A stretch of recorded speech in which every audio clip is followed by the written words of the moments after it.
চক্র, স্বাধিষ্ঠান চক্র, মূলাধার চক্র। এই হলো 6টা চক্র। এই যে 50 পদ্ম, এই 50 পদ্ম কিন্তু এই 6টা চক্রের মধ্যে বসানো। যেমন গুহ্যমূলে চতুর্দল 4টা পদ্ম, লিঙ্গমূলে 6টা পদ্ম, নাভিতে 10টা পদ্ম, কয়টা হলো 20টা, হৃদয়ে 12টা 32, কণ্ঠে 16, 32 আর 16 কত 48, আর এখানে হলো 2। এই হলো 50 পদ্ম। এই 50 পদ্মের দ্বারা প্রতিটা মানবের দেহ গঠিত, কিন্তু এই পদ্মগুলা সুপ্ত, প্রস্ফুটিত না, যার কারণে পদ্ম আছে ঠিক, গুণ আছে ঠিক, কিন্তু গুণের বহিঃপ্রকাশ আমরা মানুষ করতে পারি না। দেখেন এই মানুষের মধ্যে কয়টা পদ্ম? 50টা। আবার দেবতা আছে না বাবা, এই দেবতাকে যে সৃষ্টি করেছে ভগবান, এই দেবতাদের মধ্যে কিন্তু 50 পদ্ম। কিন্তু এখানে ব্যতিক্রম হলো কি, মানুষের পদ্মগুলা মানে ফুলটা কলি। যদি ফুলের মধ্যে যদি আপনি মণিমোহর থাকে, যদি কলি থাকে, প্রস্ফুটিত না হয়, তাহলে কি মণিমুক্তা আমরা দেখতে পাবো? মানুষের মধ্যে 50টা গুণ দিয়ে সৃষ্টি করেছে, কিন্তু গুণগুলা প্রস্ফুটিত না, সুপ্ত। আর দেবতাদের মধ্যে 50টা গুণ, এই 50টা গুণ হলো প্রস্ফুটিত, যার কারণে দেবতারা এক জায়গায় বসে পৃথিবীর কোথায় কি হচ্ছে না হচ্ছে তারা বলতে পারে, কিন্তু আমরা মানুষ বলতে পারতেছি না। ব্যবধান এটাই, আমরা পদ্মগুলাকে প্রস্ফুটিত করতে পারি না বিধায়, না হয় দেবতার যেই গুণ মানুষেরও সেই গুণ, ওই গুণ দিয়ে কিন্তু সৃষ্টি করেছে, কিন্তু আমরা পদ্মগুলাকে প্রস্ফুটিত করতে পারি না বিধায় আমরা এক জায়গায় বসে বহু কিছু দর্শন করতে পারি না। এবার দেখেন ব্রহ্মা আছে না, এই ব্রহ্মার হলো 55টা গুণ। শিবের, শিব ঠাকুরের কয় গুণ? শিব ঠাকুরের কিন্তু দেবতাদের মধ্যে শিব ঠাকুরের 5টা গুণ বেশি। এবার ভগবান বিষ্ণু, ওই বিষ্ণুর আরো 5টা বেশি। কয়টা? ভগবান বিষ্ণুর হলো 60টা গুণ। আর ওই যে আমরা ভগবান শ্রীকৃষ্ণ, আমাদের যে ভগবান শ্রীকৃষ্ণ, এই ভগবান শ্রীকৃষ্ণের হলো 64টা গুণ। কয়টা? 64 গুণ। এবার ভগবান শ্রীকৃষ্ণের 64 গুণের মধ্যে 4টা প্রধান, এই 4 গুণের দ্বারা বশ করেন জগৎ ভগবান। ভগবান শ্রীকৃষ্ণের 4টে গুণ বেশি কি? একটা হলো রূপমাধুরী, একটা হলো বেণুমাধুরী, একটা হলো গুণমাধুরী, একটা হলো লীলামাধুরী। এই ভগবানের বাঁশির স্বর যারা শুনেছে তারাও উন্মাদ তাকে পাওয়ার জন্য, ভগবানের রূপ যারা দর্শন করেছে তারাও তাকে পাওয়ার জন্য উন্মাদ, ভগবানের লীলা যারা স্মরণ করেছে তারাও তাকে পাওয়ার জন্য উন্মাদ। এই 4টে গুণ দ্বারা ভগবান শ্রীকৃষ্ণ এই সৃষ্টি জগৎটাকে আকর্ষণ করে রেখেছে। এবার আসলো রাধা। রাধার কয় গুণ? রাধা রানীর ক্ষেত্রে বলা হলো মানুষের 50 গুণ, দেবতার 50 গুণ, শিবের 55 গুণ, ভগবান বিষ্ণুর হলো 60 গুণ, কৃষ্ণের হলো 64 গুণ, আর রাধার ক্ষেত্রে এসে বলা হলো শ্রী রাধিকা হলো অনন্ত গুণ। অনন্ত মানে তার গুণের কোনো শেষ নাই। এবার এই রাধার অনন্ত গুণের মধ্যে 25 প্রধান, যেই গুণের দ্বারা বশ করে স্বয়ং ভগবান, যেই গুণের প্রভাবের দ্বারায় স্বয়ং শ্রীমতী রাধা রানীর পদতলে হাতের চূড়া, মাথার বাঁশি, মাথার চূড়া, পায়ের নূপুর, গায়ের পীতবসন রাধা রানীর চরণে রেখে দিয়ে বলেছিল, ওগো রাধে, তোমার প্রেম ঋণ, তুমি আমাকে যে লীলার প্রভাব, যে গুণের প্রভাব দেখিয়েছ, তোমার ঋণ আমি শোধ করার মতো শক্তি নাই, তাই তুমি আমাকে আশীর্বাদ করো, আমি যেন কলিতে গিয়ে আমি এবং আমার ভক্তদেরকে নিয়ে তোমার কিঞ্চিত প্রেম ঋণ শোধ করতে পারি। তাই ওই 25 গুণের দ্বারা শ্রীমতী রাধা রানী কৃষ্ণকে তার চরণের দাস করে নিয়েছিল। কার দাস? রাধা রানীর চরণের দাসকে কৃষ্ণ। গুরু স্বীকার করেছো? রাধা আমার প্রেমের গুরু, আমি শিষ্য নত। তাইলে গুরু কার? ভগবানের গুরুকে, শ্রীকৃষ্ণের গুরু রাধা। তাই এবার এই দিক হলো মায়েরা, তারা কারা? মা। তারা কিন্তু রাধা স্বরূপিণী। আর আমরা যারা আছি আমরা কি? পুরুষ। আমরা বড় না তারা বড়? বিবাহ করেন আমরা বাবারা বড় নাকি মায়েরা বড়? মায়েরা বড়। তো একটা সাধারণ অর্থে দেখেন, মায়েদের হলো 9 গুণ, আমাদের হলো 6 গুণ। যেমন কামক্রোধ লোভ মোহ মদ মাৎসর্য মায়ের আছে, আমার আছে, কিন্তু মার 3টা গুণ কি? মা গর্ভে সন্তান ধারণ করতে পারে, কোনো বাবার শক্তি নেই। মা সন্তানকে বুকের দুধ দিয়ে লালন করতে পারে, কোনো বাবার শক্তি নেই। মা সন্তানকে এই যে পায়খানা প্রস্রাব যত কিছু আছে সব কিছুর মধ্য দিয়েও মা যেভাবে লালন করতে পারে বাবা পারে না। তাই দেখবেন মা যদি মরে যায় সন্তানকে দত্তক দেয়, আর যদি বাবা মরে যায় ওই মা সন্তানটাকে দাঁড়িয়ে দাঁড়িয়ে ভিক্ষা করে হলো পালে। তাই মা বড়। এবার হলো কি, এটা হলো জাগতিক জগতে। এবার ভজন মার্গে যান। ভজন আপনারা কোন ভজন করেন? কৃষ্ণ ভজন। আরে কৃষ্ণ শুধু কৃষ্ণ ভজন না, শুধু কৃষ্ণ ভজন করলে হবে না। কৃষ্ণকে পাওয়া বড় কথা না, কৃষ্ণকে পাওয়া বড় কথা না। কৃষ্ণ বলেছে আমাকে পেলেই তোমার পাওয়ার পরিসমাপ্তি না।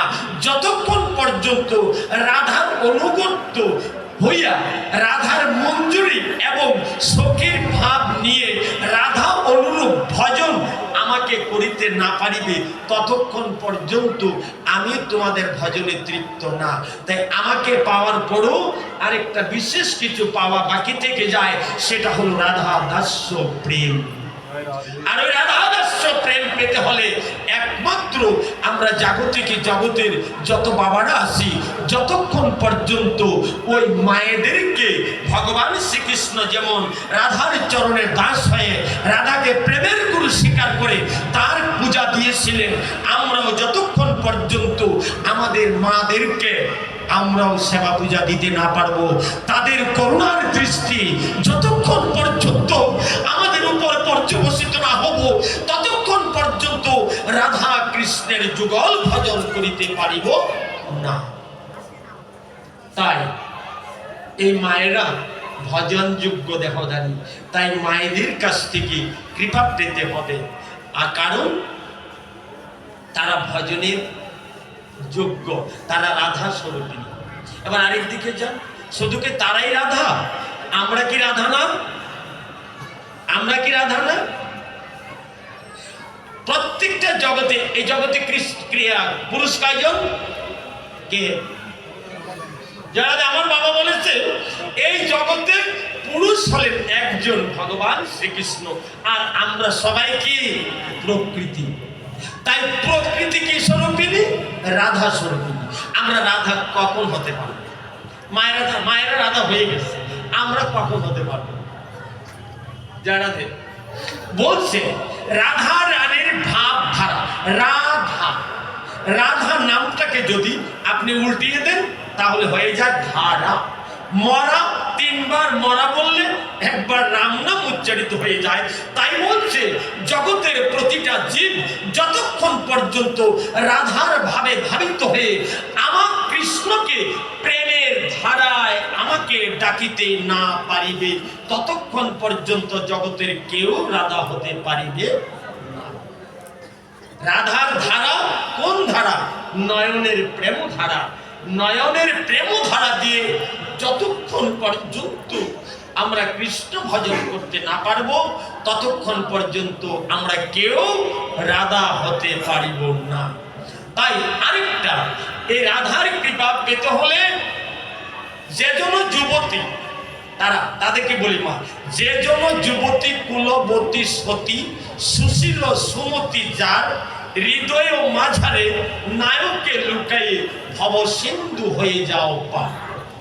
তুমি তাকে বক্ষ পুড়ি রেখো, কিন্তু শয্যায় শয়ন করিবার অবকাশ দিও না, তখনই আমি তোমাকে প্রেমিক বলিব।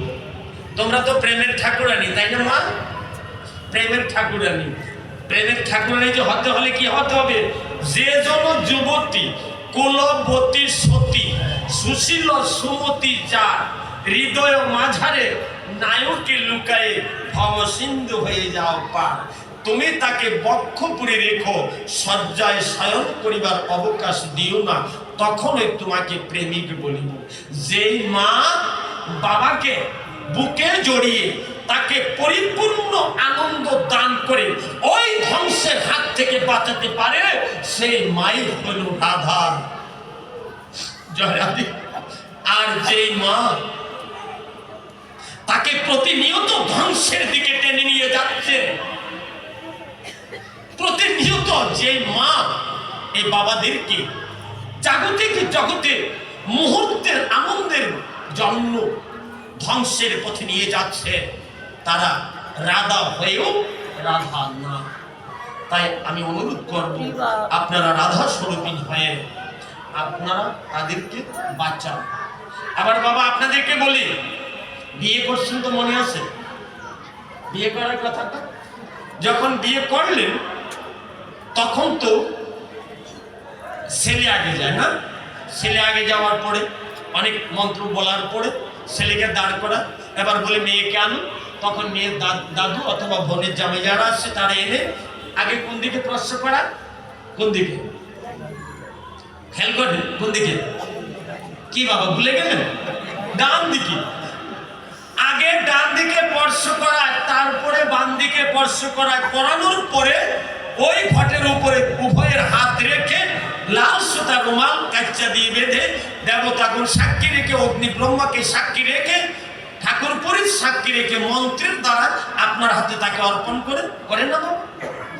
আসলে যে ডান দিকে কেন স্পর্শ করেন তার মাহাত্ম কি? এই পর্যন্ত কোন কর্তারে জিজ্ঞাসেন যে বিয়ে করা? বাবা সাধক পুরুষ বলছে, সাধকের বাণী। হ্যাঁ,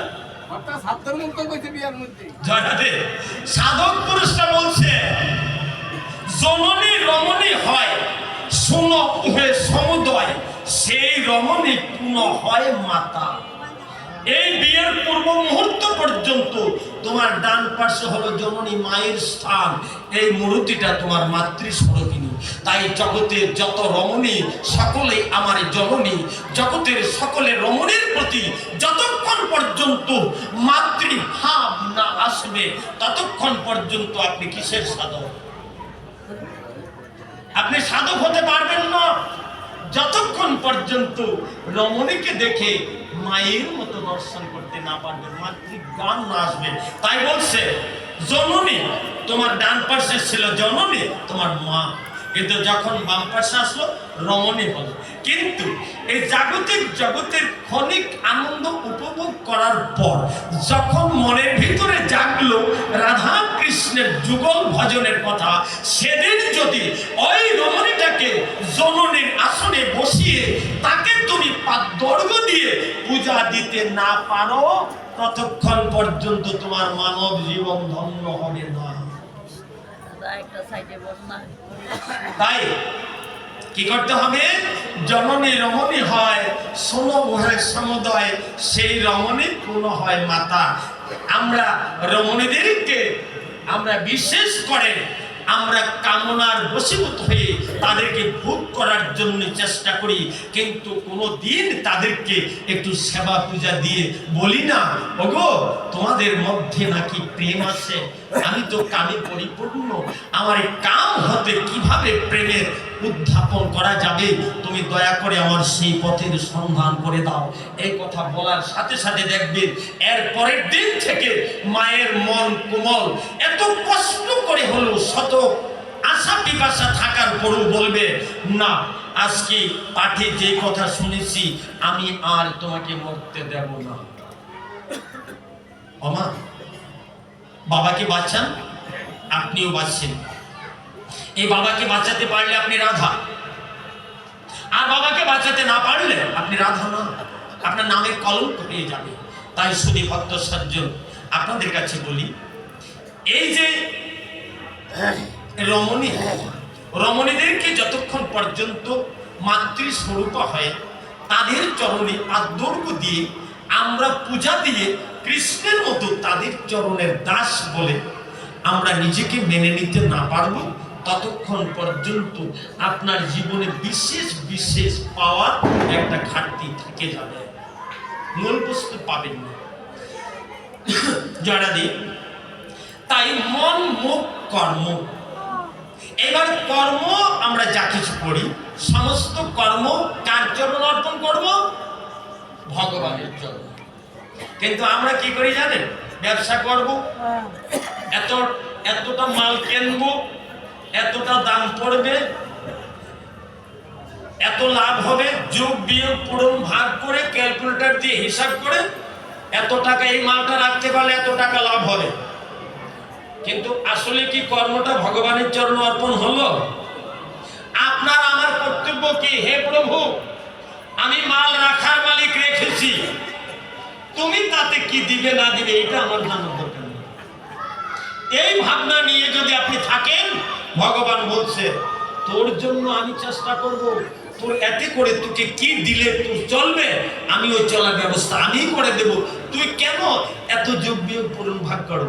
তাই আমরা কর্মটা যতক্ষণ পর্যন্ত ভগবানের চরণে অর্পণ করতে না পারবো ততক্ষণ পর্যন্ত ভগবানের পূর্ণ কৃপা হবে না। তবে আরেকটা কথা বলেছে, শুধু কর্ম অর্পণ করলে হবে না, যতক্ষণ পর্যন্ত আসক্তি শূন্য না হতে পারবে।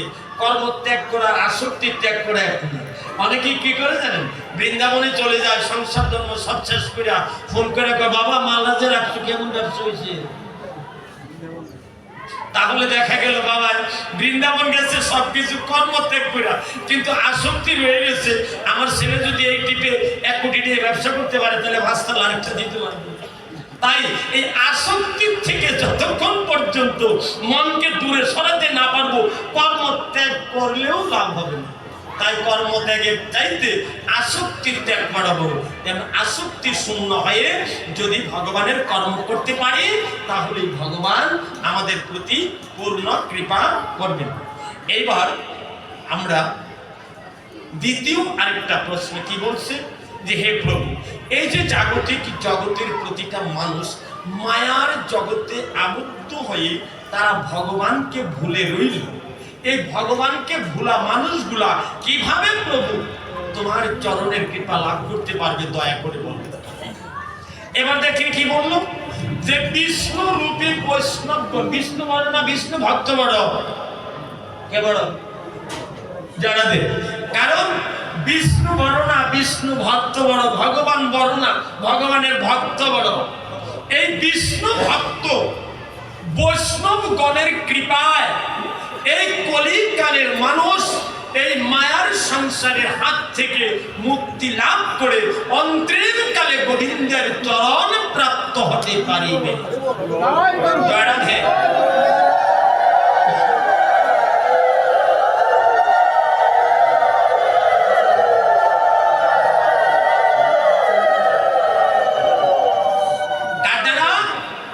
এই বিষ্ণুরূপী বৈষ্ণবগণের কৃপায় এই পাপাহত কলির জীব মায়ার সংসারের আবর্তন থেকে মুক্তি লাভ করে অন্তিম কালে গোবিন্দের চরণ প্রাপ্ত হতে পারবে। এবার প্রশ্ন রাখলেন কিভাবে? কিভাবে বলছেন এই কলির বিষ্ণুরূপী বৈষ্ণবগণের এতটাই যে প্রভাব, এই বৈষ্ণবকে যদি কেউ শ্রদ্ধাযুত চিত্তে ভক্তি সহকারে শুধুমাত্র দর্শন করে, ওই দর্শন করা মাত্র একজন পাপী যার জীবনে কোনো পুণ্যের ছিটা ফুটাও নাই, ঘোর পাপী উপাসন্দ, সেও যদি আপনাদের মতো বৈষ্ণবকে একটু শ্রদ্ধা ভক্তির সহিত দর্শন করে, আপনাদের দর্শনের প্রভাবে ওই পাপীর দেহের সমস্ত পাপ দেহ থেকে দূরে চলে যাবে। আবার বলছে এই বিষ্ণুরূপী বৈষ্ণবগণ পরশ পাথর স্বরূপ, পরশ পাথরের মধ্যে যদি লোহ লাগায় লোহ স্বর্ণ পরিণত হয়ে যায়, তদ্রূপ যার দেহটা লৌহ সম, কৃষ্ণ প্রেমের গন্ধ মাত্র নাই, এমন একজন লৌহধারী দেহধারী হইয়াও যদি আমার এই কৃষ্ণ ভক্ত বৈষ্ণবের একটু পরশ নিতে পারে, তাৎক্ষণিকভাবে তার দেহের মধ্যে কৃষ্ণ প্রেমের আবির্ভাব হয়ে যায়।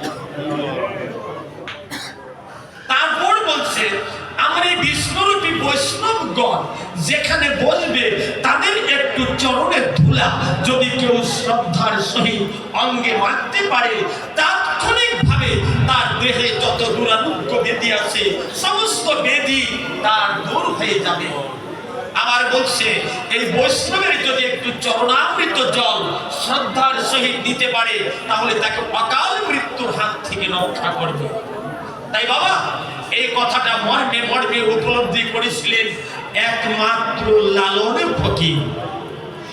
যদি তরিতে বাসনা থাকে কলরে মন সাধুর সঙ্গ, ভজরে আনন্দের গুণ। ও যদি তরিতে বাসনা থাকে কলরে মন সাধুর সঙ্গ, ভজরে আনন্দের গুণ। ওরে সাধুর গুণ যায় না বলা, শুদ্ধ চিত্ত অন্তরে খোলা। ও সাধুর দর্শনে যায় মনের ময়লা পরশে হয় প্রেমরঙ্গ, কররে মন সাধুর সঙ্গ। ও সাধুর দর্শনে যায় হরিবল হরিবল মনের ময়লা পরশে হয় প্রেম অঙ্গ, কররে মন সাধুর সঙ্গ। হয়তো আগামী দিন আর এই সাধুগুরু বৈষ্ণবের দর্শন, এই সাধুগুরু বৈষ্ণবের অঙ্গের পরশ নাও পেতে পারি। তাই প্রাণ ভরে একে অপরের প্রতি দর্শন করেন, একে অপরের একটু শ্রীঅঙ্গের পরশ নেন। তার পরশে যে আপনার দেহ সংশয়ে জন্ম জন্মান্তরের পাপ থেকে মুক্তি লাভ করে আপনার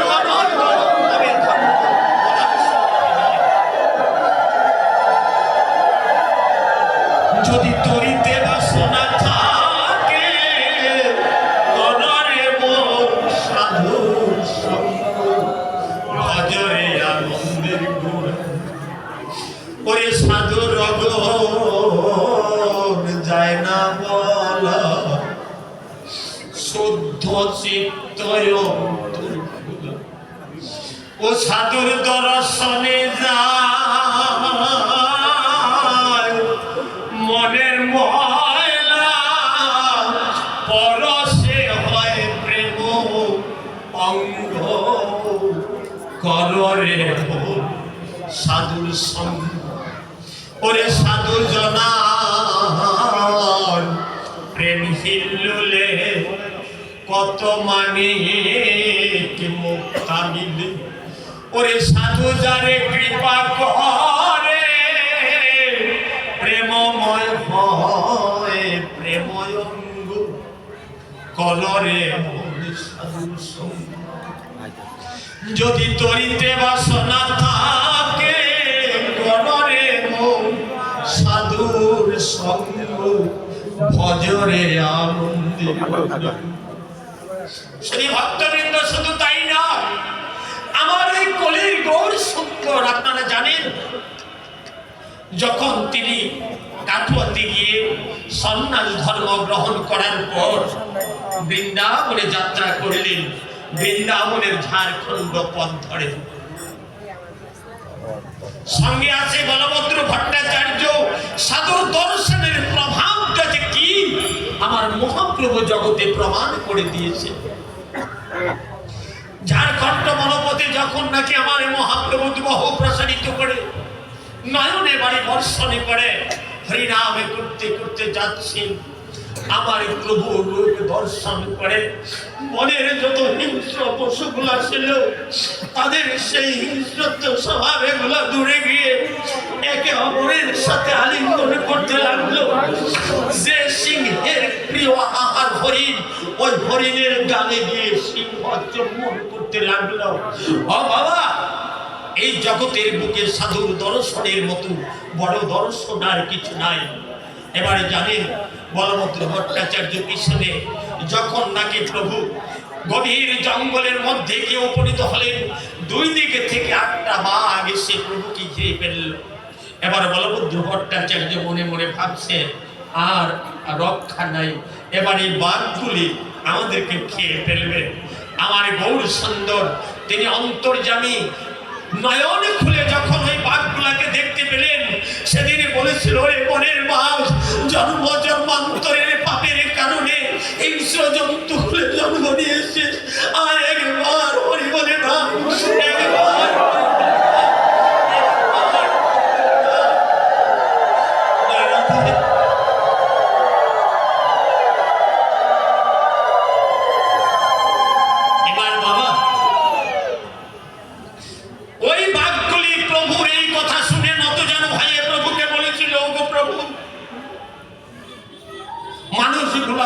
জিহ্বাটাও ছোট, কিন্তু তাদের কত সৌভাগ্য, তাদের এই বদন দিয়ে কৃষ্ণ নাম হয়। কিন্তু আমার দেহটা বড়, জিহ্বাটা বড়, মাথাটা বড়, কিন্তু এমন পাপ নিয়ে জন্মগ্রহণ করেছি প্রভু, এই বদনে আমার হরিনাম আসে না। অবব একটা বাঘ যদি নিজেকে প্রভুর চরণে বিকিয়ে দিয়ে বলতে পারে, আর আমি মানুষ হই, আমি কতটা করতে পারি। তাই শুধু ভক্ত এবার প্রভু চলছে, আর ওই বাঘগুলা প্রভুর পিছনে পিছনে যাচ্ছে। যখন প্রভু বনপথ ছেড়ে দিয়ে লোকালয়ে চলে গেলেন, পিছনে ফিরে তাকিয়ে দেখলেন বাঘগুলা। প্রভু বলেছিল, ওরে বাঘ, তোরা লোকালয়ে যাস নে, যদি যাস তোদেরকে মেরে ফেলবে, তোরা বনেই চলে যা। স্পষ্ট প্রমাণ দিয়েছে ওই বাঘগুলা প্রভুর দর্শনের প্রভাবে তার মনের ভিতরে যে হিংস্র স্বভাবটা ছিল, একে মেরে অপরকে খাবে, ওই স্বভাবটা তার ভুলে গেল।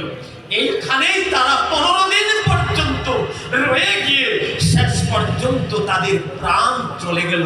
কিভাবে চলে গেল? শাস্ত্রে বলা হলো, ওই বাঘের জৈব কোষগুলা গিয়ে আমার প্রাণ গোবিন্দের দেহের সাথে মিশে গেল। দাদার জন্ম মৃত্যু বারণ করে আমার প্রভুর দর্শনের প্রভাবে আজকে বাঘকুল থেকে মুক্তি লাভ করে সরাসরি আমার গোবিন্দের চরণে লীন হতে পারল। তাই বাবা, তেমনি ভাবে যদি কোন বৈষ্ণবকেও আমরা শ্রদ্ধা করে দর্শন করতে পারি, আপনার অনন্ত কালের যত পাপরাশি আছে, সমস্ত পাপরাশি হতে মুক্তি পেয়ে একমাত্র বৈষ্ণবের প্রভাবের গুণে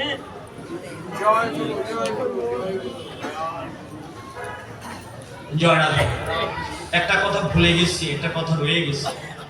অবাক, আমরা গুণের কথা বলেছিলাম, মানুষের 50 গুণ, দেবতার 50 গুণ, মহাদেবের 55 গুণ, বিষ্ণুর 60 গুণ, ভগবান শ্রীকৃষ্ণের হলো 64 গুণ, রাধার অনন্ত গুণ, তার মধ্যে 25 প্রধান। কেন বৈষ্ণবকে এত মাহাত্ম্য দিয়ে দিল? এবার জানি আপনারা যারা বৈষ্ণব, আপনাদের কত গুণ বলে জানি না। যদি জানতাম তাহলে বৈষ্ণবকে অবশ্যই সম্মান করতাম। বলছে কৃষ্ণের অনন্ত গুণ 64 প্রধান, এর মধ্যে 4টা গুণ, রাধার অনন্ত গুণ 25 প্রধান, আর আপনাদের বৈষ্ণবেরও অনন্ত গুণ 26 প্রধান। রাধার 25 গুণ আর এই বৈষ্ণবের হলো 26টা গুণ, সবার উপরে। তাই বলেছে বৈষ্ণব সর্বত্র পূজ্য, স্বর্গমত্ত রসাতলে, দেবতা রাক্ষস কিন্নর যত আছে এই অখিলে, সবার উপরে বৈষ্ণব। এবার আপনারা জানেন বৈষ্ণবের দর্শনে মহাপ্রভু দেখিয়ে দিলেন।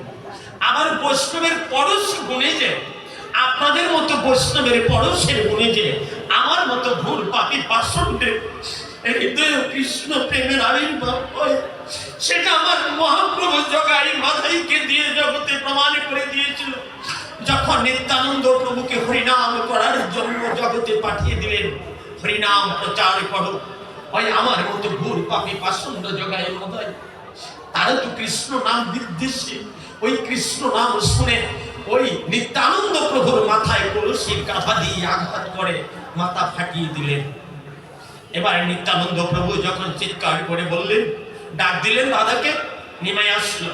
নিমাই আসার সাথে সাথে বস্ত্র বললো কি, সুদর্শন সুদর্শন হও জাগরণ, পাপীগণকে দাও পাপের সাজা। কিন্তু নিত্যানন্দ প্রভু বলছে, না দাদা, অন্যান্য যুগে এসেছো তুমি অস্ত্র শস্ত্র নিয়ে, এবারে তুমি এসেছো নাম আর প্রেম নিয়ে। তুমি কেন সুদর্শনকে ডেকেছো? তাকে চলে যেতে বলো। এবার মহাপ্রভু নিত্যানন্দ প্রভুকে বলছিল, ভাই তুই আমাকে আজ বাঁচালে, আমাকে আজকে তুই বাঁচালে, বল তুমি এখন কি করবে? আমার নিত্যানন্দ প্রভু দয়ার ঠাকুর, তিনি বলেছিল, দাও দাও, তুমি তাদেরকে একটু প্রেমের পরশ দাও। যখন নাকি আমার মহাপ্রভু ওই জগামালা ঘোর পাপী তাদের মস্তকে একটু প্রেমের পরশ দিলেন, এমনি ভাবে তাদের হিংস্রতা স্বভাবটা দূরে গিয়ে একে অপরকে বলতে লাগলেন, হায় হায় মাথা কি করিলি, এবং প্রভুর অঙ্গে প্রহারিলি, হায় হায় মাথা কি করিলি। চিরজীবনের যত কৃষ্ণ বিদ্বেষ ছিল সমস্ত কিছু ভুলে গেল। আর প্রভু কি বলেছিল, মেরেছি ভেস করেছিস, আয় রে কুলে মাথা, ওরে মারতে হয় ভাই আরো মারো, তাতে কোনো ক্ষতি নাই, মুখে হরিবল হরিবল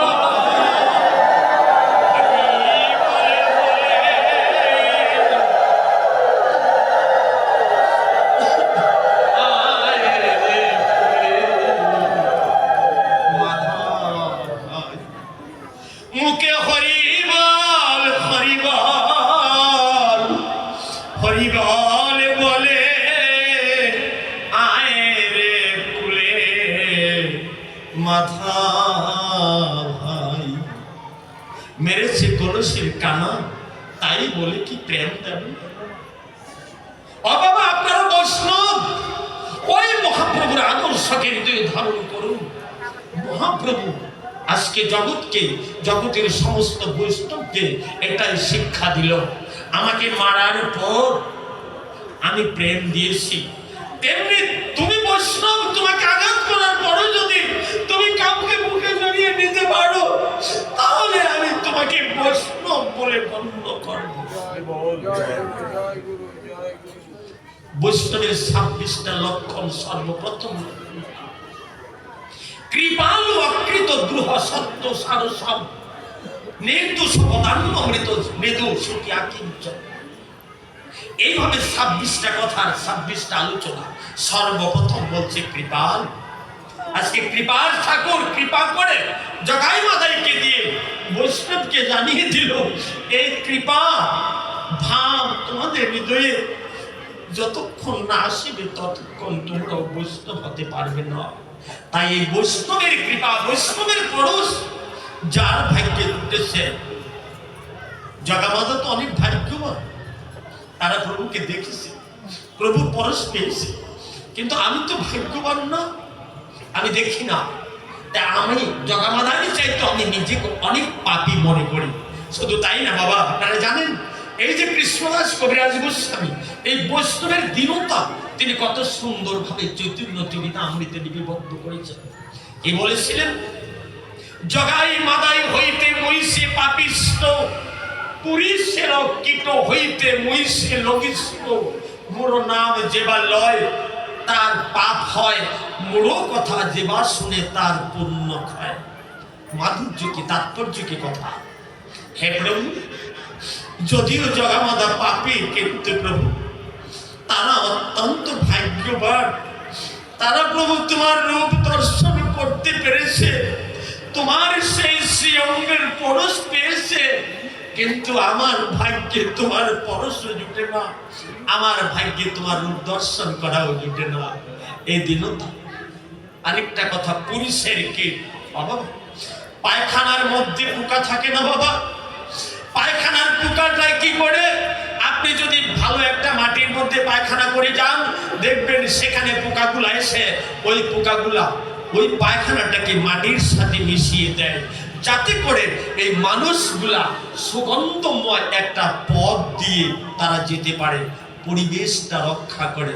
কিন্তু আজকে কৃষ্ণদাস কবিরাজ গোস্বামী বলেছে, প্রভু একটা পায়খানার পোকাও তোমার জগৎ জীবের কল্যাণের তরে যেই কর্মটা করতে পারলো, আমিও সেটা করতে পারলাম না প্রভু, আমার দ্বারা জগৎ জীবের কোনো কল্যাণ হলো না। ও বাবা, এই ভাবনা আনতে হবে। তাই এবার বৈষ্ণবের চরণ ধুলো, আপনারা জানেন এই বৈষ্ণবের চরণ ধুলার মাহাত্ম্য দুই ভাগে বর্ণনা আছে।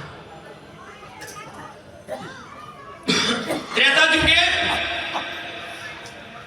দেবগণ এবং দৈত্যগণ মিলিত হয়ে সমুদ্র মন্থন করল। সমুদ্র মন্থনের লক্ষ্যে উঠল, নিয়ে গেল নারায়ণ। ঐরাবত হাতি উঠল, নিয়ে গেল বলিরাজ। পারিজাত পুষ্পক বৃক্ষ উঠল, নিয়ে গেল দেবরাজ ইন্দ্র। এইভাবে আরো আরো অনেক অনেক কিছু ধন মানিক্য উঠল, নিয়ে গেল। শেষ পর্যন্ত উঠল কি বিষ গরল। যখন গরল উঠল, গরল উঠার পর দেখা গেল দেবগণ দৈত্যগণ মন্থন ক্রিয়া শেষ করে চলে গেল। এখানে একটা মাহাত্ম্য কথা, প্রথম উঠলো কি সুধা, তারপরে উঠলো কি গরল। গরলে কি মরে? গরলে মরে, আর সুধায় মানুষ অমর হয়। জয়রাধে, জানি না কথাটা অনুভাবে কেউ নিবেন না। এই জগতের প্রতিটা নারী পুরুষের মৈথুনের মাধ্যম একটা হলো মৃত্যু সুধা, আরেকটা হলো বিষ। একটু ভাবে, কৃষ্ণ ইন্দ্রিয় প্রীতি ইচ্ছা তাকে বলে প্রেম, আর আত্ম ইন্দ্রিয় প্রীতি ইচ্ছা তাকে বলে কাম। যতক্ষণ পর্যন্ত কৃষ্ণ ইন্দ্রিয় প্রীতি ইচ্ছায় আপনি আনন্দ করবেন, ওই আনন্দের সুধা উঠবে, আর এই সুধা পান করে আপনি অমর হতে পারবেন। কিন্তু যখনই নাকি পিতৃধনকে আপনি স্খলন করে দিবেন, পরের পরিণতিটা দেখেন বিষ পানের মতো আপনি উভয়ে মৃত্যু মুখে পতিত হয়ে যান। ভাবেন, একটু ভাবেন। জয়রাধে, তাই সমুদ্রে সুধা উঠল, দেবগণ নিয়ে গেল, বিষ উঠল, কেউ নেয় না। এবার দেখলেন ওই বিশ্বের দারুণায় সমুদ্রের মধ্যে যত জলচর প্রাণী সব মরে যাচ্ছে। এবার ভগবান রাম মনে মনে ভাবলেন, এখন উপায় কি? এই বিষকে হজম করতে পারে একমাত্র দেবাদিদেব মহাদেব, তাকে ছাড়া এই বিষ পান করার মতো শক্তি কাহার নাই। তাই আজকে তাকে স্মরণ করলেন। স্মরণ করার উপর কাছে গিয়ে দাঁড়ালো, প্রভু বলো প্রভু। বলে, বাবা, বাবারে, এই মুহূর্তে যদি তুমি এই সমুদ্রে যত বিষ উঠেছে এই বিষগুলো তুমি ভক্ষণ না করো, তাহলে এই সমুদ্রের বিষক্রিয়া যত চলচল প্রাণী আছে সবাই মরে যাবে, আমার পৃথিবীটার একটা অঙ্গহানি হয়ে যাবে, তুমি পৃথিবীটাকে রক্ষা করো। এবার ভোলানাথে মনে মনে ভাবল, আমার প্রাণ গোবিন্দ যখন আমাকে বলেছে, তাহলে আমি তার বাক্য রক্ষা করতেই হবে। তাই দেখেন বাবা, এই দুহাত দিয়ে সমস্ত বিষ হাতে এনে এবার বিষ ভক্ষণ করবে।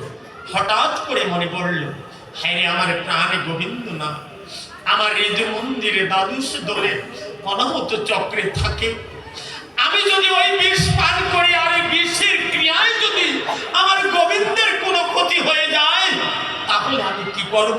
আমি গোবিন্দের চরণে কোটি কোটি অপরাধী হয়ে যাব।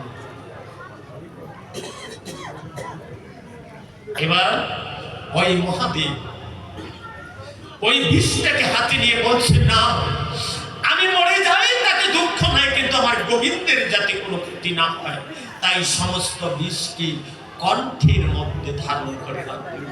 তাই মহাদেবের এক নাম হয়ে গেল নীলকণ্ঠ। কণ্ঠে ধারণ করার পর তার মধ্যে বিষক্রিয়া সৃষ্টি হয়ে গেল। এবার নন্দী ভেঙে দৌড়িয়ে গেল মা পার্বতীর কাছে, মাগো, তোমার ভোলানাথ তো সমুদ্র মন্থনের সমস্ত বীজ ভক্ষণ করে অচৈতন্য হয়ে পড়ে আছে। মা পার্বতী দৌড়িয়ে এসে দেখতে পেল মহাদেব অচৈতন্য হয়ে পড়ে আছে। এখন ভাবলেন, এই মুহূর্তে যদি তাকে একটু দুধ খাওয়ানো যায় তাহলে ওই বিষক্রিয়ার হাত থেকে মুক্তি পাবে। কিন্তু দুধ পাবে কোথায়? ওমা, জানেন এই জগতের প্রতিটা পুরুষ আমরা স্বামী স্ত্রীর বন্ধনে আছি। এই পতি এক সময় পুত্র, এক সময় সখা, এক সময় বান্ধব, এক সময় প্রতি এটা ভাবধারাটা আজকে একটু দেখে। এবার সেই পার্বতী মা এসে দেখতে পেল যদি এই মুহূর্তে একটু দুধ খাওয়াতে পারতাম তাহলে হয়তো তাকে বাঁচানো যেত, কিন্তু দুধ পায় কোথায়? তাই মা পার্বতী তার অচিন্ত শক্তির দ্বারা ওই ভোলানাথকে একটা শিশু রূপ ধারণ করিয়ে নিজের স্তনের মধ্যে মুখ দিয়ে লাগিয়ে দিলেন। আর ওই স্তন দুগ্ধ যখন পান করতে লাগলো, ওই স্তনের দুগ্ধ পার্বতীর পান করে এবার পার্বতীকে রেখে দিলেন, পার্বতী ভোলানাথকে রেখে দিলেন। কে পান করাইলো? মা। যদি আপনারা মা হন, মায়ের জায়গায় থাকেন, মা পার্বতীর মতো হতে পারেন, তাহলে প্রত্যেকটা পুরুষকে সন্তান মনে করে আপনি তাকে বিষ পান না করিয়ে অমৃত সুধা পান করিয়ে আপনারা বাঁচতে পারেন।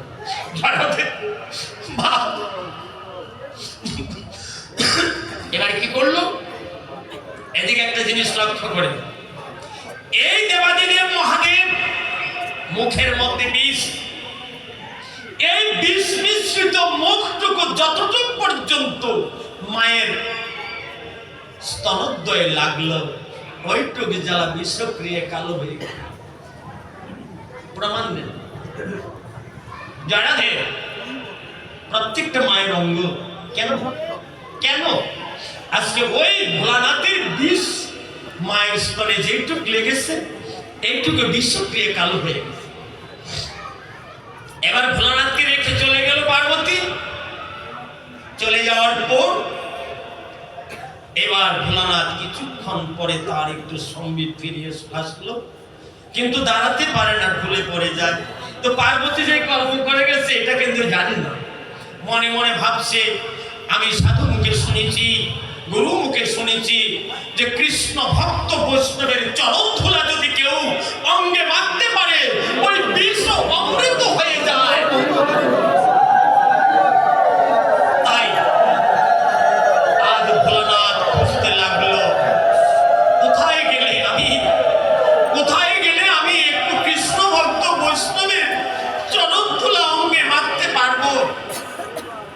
তাই ঘুরতে ঘুরতে দেখলো আজকে সেই মাধবদী গৌরনীতায় রাত্রায় ভাগবতে পাঠ হয়েছে, সকালে বেলায় সবাই চলে গেছে, কিন্তু বৈষ্ণবের চরণ ধুলাগুলা সেখানে রয়েছে। তাই আজ ভোলানাথ এসে ওই চরণ ধুলার মধ্যে গড়াতে লাগলো।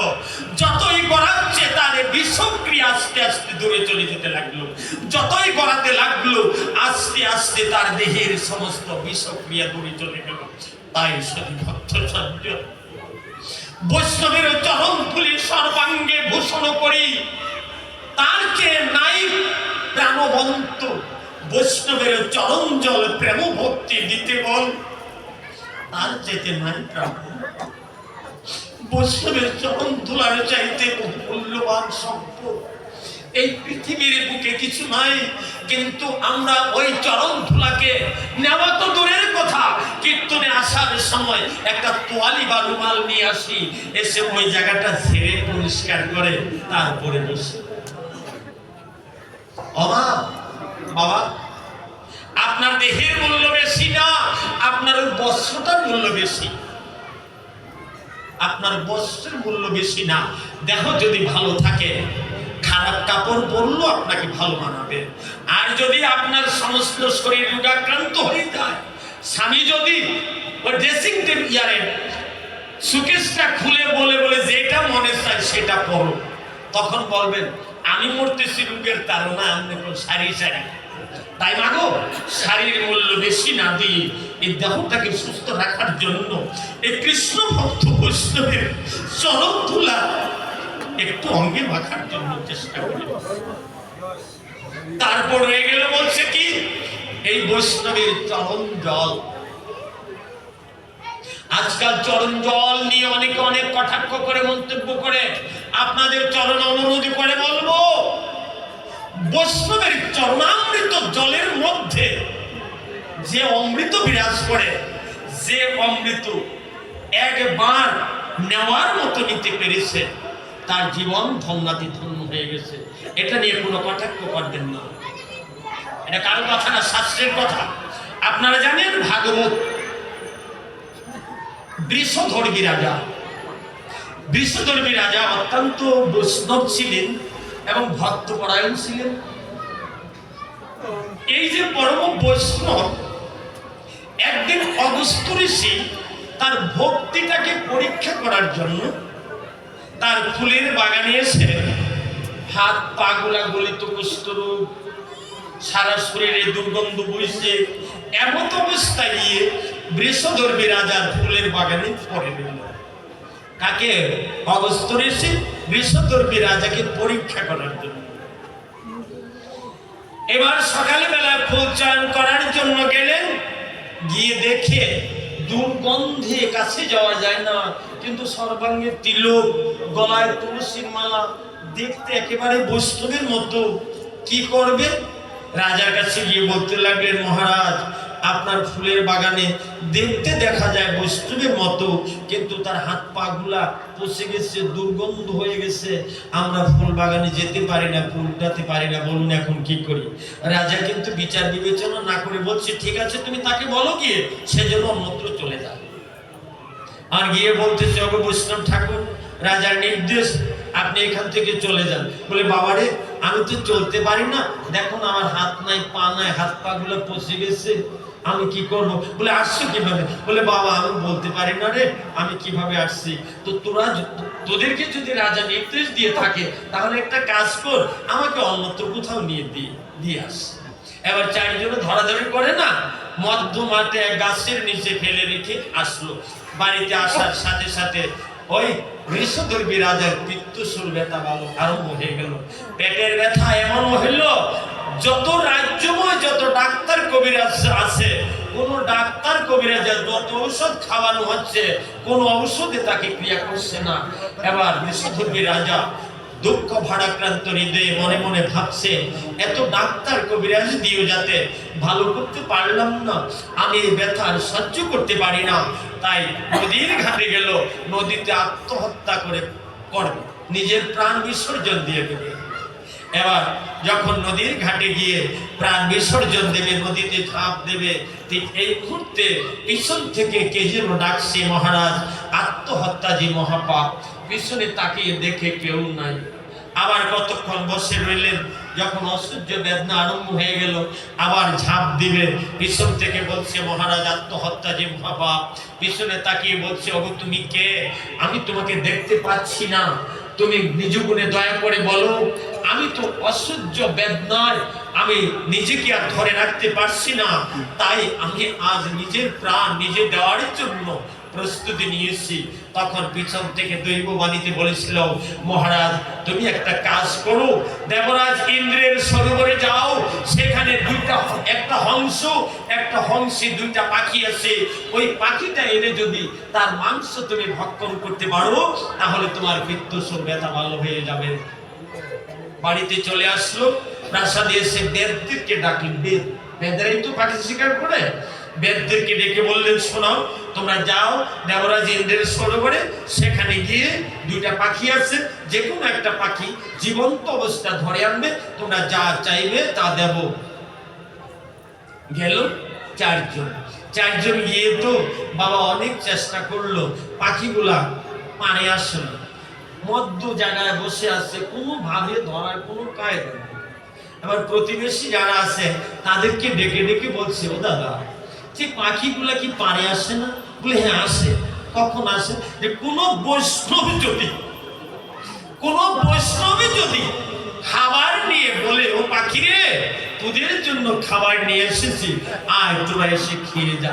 বৈষ্ণবের হাতের খাবার ছাড়া অন্য কারো হাতের খাবার ওই পাখি খায়ও না, আর পারেও আসে না। এবার কি করলো? বাজারে গেল। বাজারে গিয়ে ধুতি পাঞ্জাবি মালা তিলক একেবারে বৈষ্ণব ধ্যান ধারণ করে ওই পাখিগুলোর জন্য কিছু খাবার নিয়ে এসে বলতে লাগলো, ও পাখি, তোদের জন্য খাবার এনেছি, আর খেয়ে যা।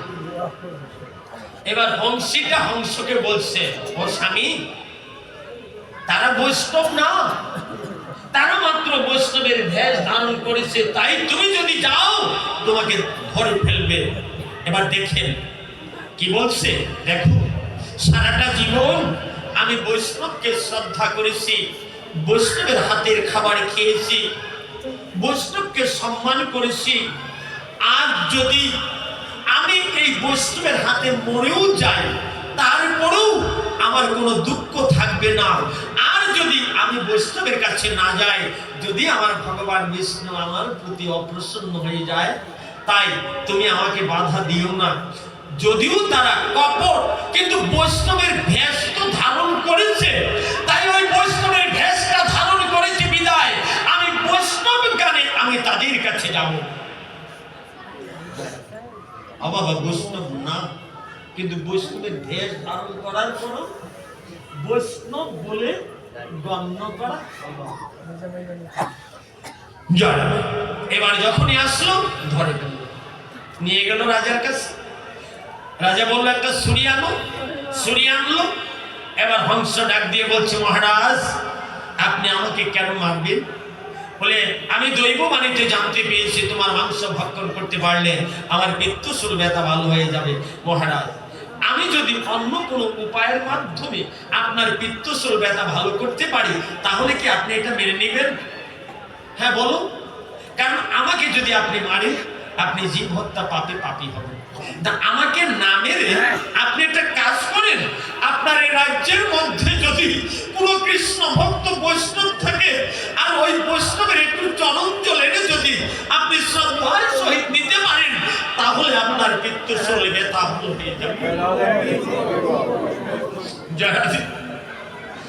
এবার রাজ্যের লোক পাঠিয়ে দিল, কোথাও কোনো বৈষ্ণব পাচ্ছে না, বৈষ্ণব নাই।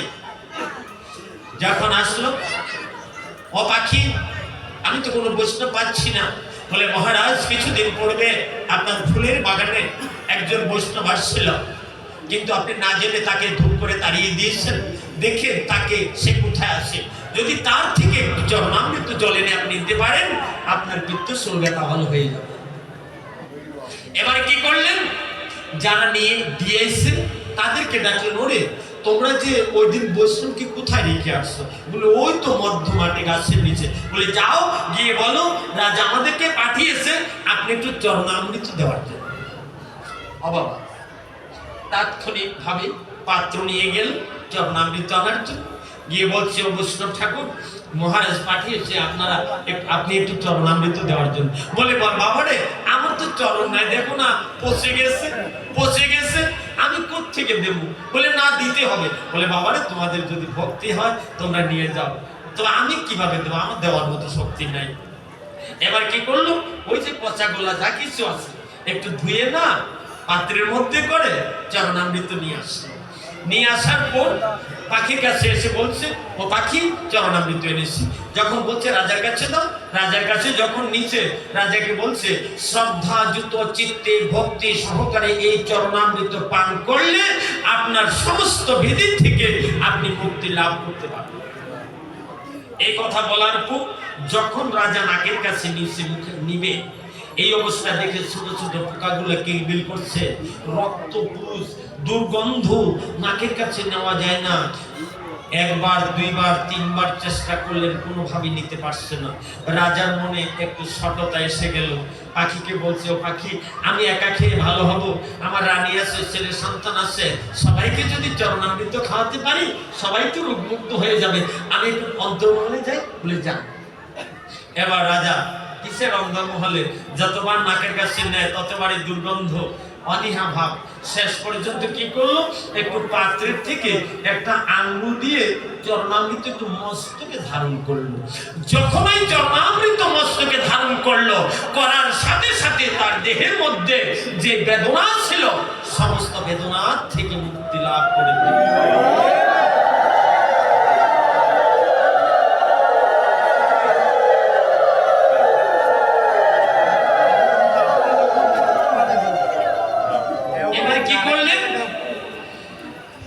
এবার রাজা ওই পাখির কাছে গিয়ে বলতে লাগলো, পাখি রে পাখি আমি চরণামৃত নিয়েছি, এটা ভালো হয়ে গেছে।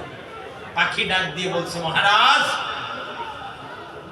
রক্ত পুজ দেখি ঘৃণা হইয়াছে অন্তরে লইতে পারো না, তাই ধরিয়াছ শিরে। সেই হেতু অভিশাপ দিমু আমি তোরে, মহাকাল সর্প হইয়া জন্ম নিবি পড়ে। যা, তুই বৈষ্ণবের চরণামৃত না নিয়ে একটু মস্তকে ধারণ করেছিস, এই চরণামৃতকে অবজ্ঞা করেছিস, যা মহাকাল সর্প হয়ে জন্মগ্রহণ করে। অভিশাপ দিয়ে দিল। এবার বিশ্বধর্মী রাজা করজোড়ে বলল, পাখি পাখি, আমি না হয় ভুল করে অপরাধ করেছি, তবে আমি এই অপরাধের থেকে কবে মুক্তি লাভ করব, তুই আমাকে দয়া করে বল।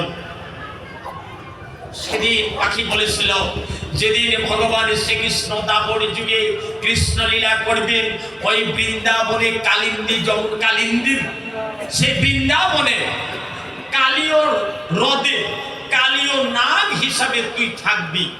যখন তোর অত্যাচার উৎপীড়নে সমস্ত রাখালগণ সখাগণ কৃষ্ণের কাছে বিচার দিবে, তখন কৃষ্ণ তোকে মারার জন্য আসবে, কিন্তু তুই কোথাও কৃষ্ণ আঘাত করবে না। একমাত্র মস্তকে চরণামৃত ধারণ করেছে বিদায় তোমার মস্তকখানাই শুদ্ধ। আর ওই শুদ্ধ মস্তকে যেদিন কৃষ্ণ নৃত্য করে তোমাকে মারবে, সেদিন তুমি ওই সর্বকুল থেকে মুক্তি লাভ করে।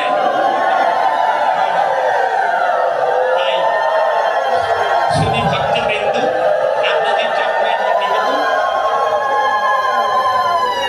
এই বৈষ্ণবের কৃপা, বৈষ্ণবের দর্শন, বৈষ্ণবের স্পর্শ, বৈষ্ণবের চরণ ধুলা, বৈষ্ণবের চরণামৃতকে আপনারা কেউ অবজ্ঞার দৃষ্টিতে দেখবেন না।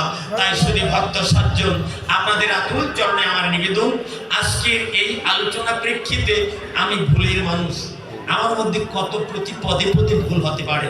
তাই আমার কথা, আমার আচরণে, আমার ভাষাগত দিকে যদি আপনারা কেউ কোনোরূপ কষ্ট দিয়ে থাকেন, আমি আপনাদের চরণে অনুরোধ করব, আপনারা প্রত্যেকে আপনাদের চরণের একটা ধূলিকণা মনে করে আমাকে সেই অপরাধ থেকে মুক্ত করবেন। কারণ বৈষ্ণবেতে হয় যদি ক্ষুদ্র অপরাধ মহা মহা সাধনেতে পড়ে যায় বাদ। তাই আমি আপনাদের চরণে নিবেদন রাখি, এখনই আমরা প্রভুকে একটু বিশ্রাম দেব। শ্রীমদে ভাগবতে